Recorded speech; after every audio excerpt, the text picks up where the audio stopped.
How you doing, everyone? Welcome back. If you look over my shoulder, what do you see? Looking over this shoulder right here, what do you see? No, that's not just a flower. I mean, it is a flower box. But what do you see in that flower box? Yeah, alright, yeah, you see some marigolds. But what else do you see? Take a closer look. Right here. Right here. Right there. That's right. The flag. The American flag. Today, as I'm recording this, it is June 14th, 2025, Flag Day. Flag Day, the day that we celebrate those stars and those stripes. And, you know, when I was a little kid in school, I didn't understand just exactly what I was saying. But as I got older, I did understand. And the truth is, I still pledge allegiance to the flag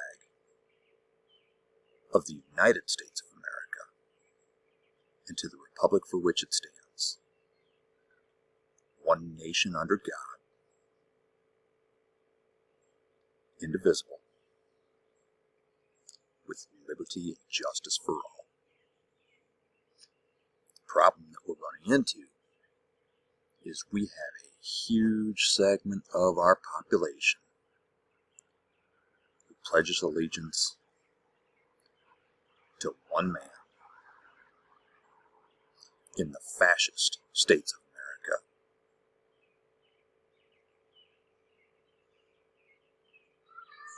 And to the dictatorship for which he stands. One nation under Trump, completely divided, with tyranny and injustice for all.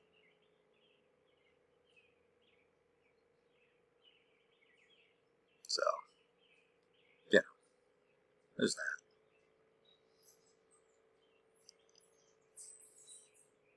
You know, let's stop and think about what that flag is, right, and what it's seen over the last 250 years that our country has been in existence. You know, George Washington, I don't know if he actually said this or if it's only attributed to him, but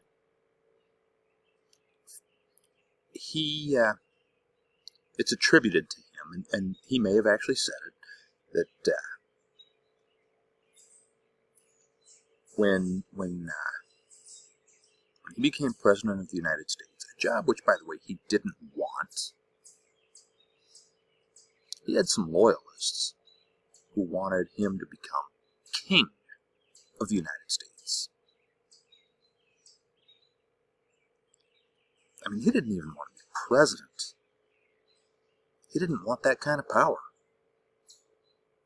So why the hell would he want to be king of the United States? You know, he apparently said that he did not fight against King George III so that he could become King George I. You know, like I said, I don't know if he actually said it or if it's only attributed to him. But, yeah, that's exactly who he was. There's a reason that for all his faults, we celebrate him. I mean, he was a mere mortal, flawed man.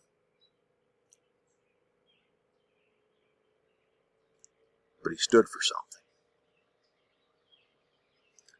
something greater than himself. He stood against having power for the sake of having power.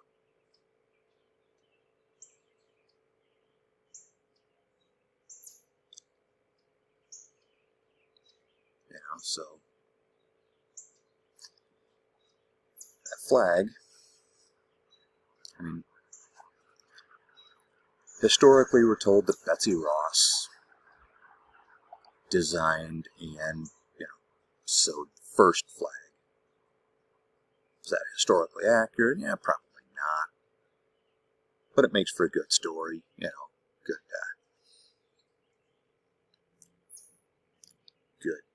well, I think pretty much everywhere in the world has their own mythology, and that's part of the American mythology. What else is that flag seen? It started off with 13 stripes and 13 stars. As you can see, there's more than 13 stars on that flag.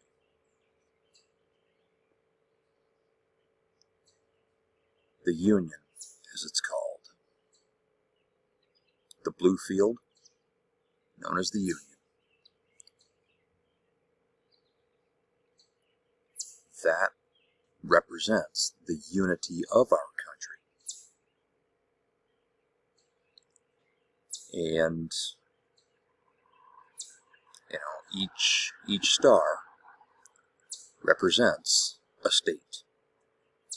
50 stars, 50 states. So, obviously, we started off with 13 states,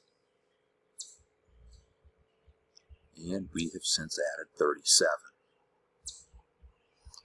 So that flag has gone through multiple iterations.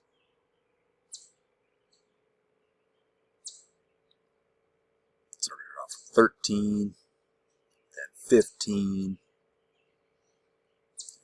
My home state of Iowa, state number 29. And, then we get to, was it Arizona that was number 48? And that wasn't until into the 20th century. And then in 1959, we added 2 more. And now there's a push to add even more. 2 more, actually. Will it happen? I don't know. And those 2 more that I'm talking about, no, I'm not talking about Canada becoming the 51st. I'm not talking about that. I am talking about Puerto Rico, which has been long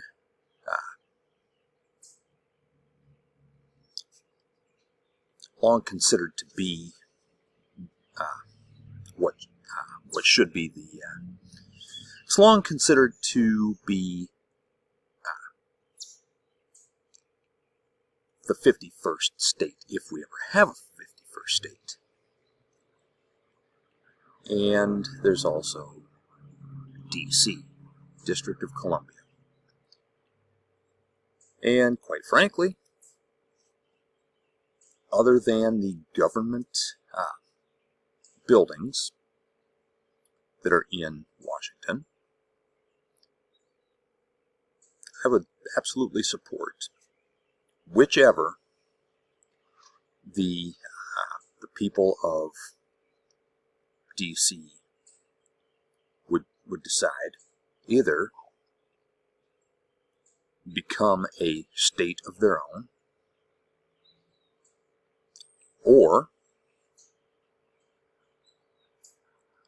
be absorbed into either not Washington, into either Maryland or Virginia, or a combination somehow, both.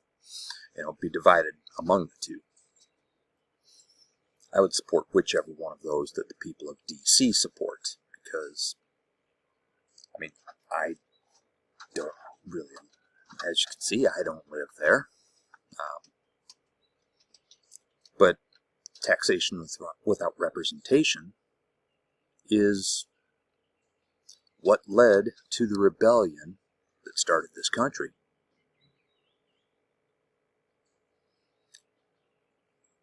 And Puerto Rico, you know, they've been, well, I mean, it's a U.S. territory. There are other U.S. territories that I would also support making states, you know, if that's their choice. I would absolutely support adding them, if that's their choice. I don't support taking any of them by force, or rejecting any of them just because, well, I mean, Puerto Rico, it's those people, you know, I mean, why, they don't even speak English. Well,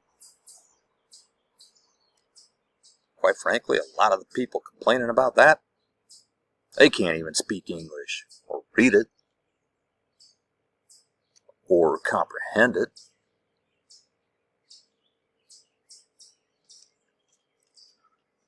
You know, I mean, they say words that sound like English, but whatever. So, Flag Day. I still pledge allegiance. We are in a less than pleasant time right now, but we need to stand up, do what's right, honor what that flag is supposed to stand for, and the promises of this country that were made need to be kept, and that'll probably take some time, but that's what we need to do. Anyway, I'll catch y'all next time.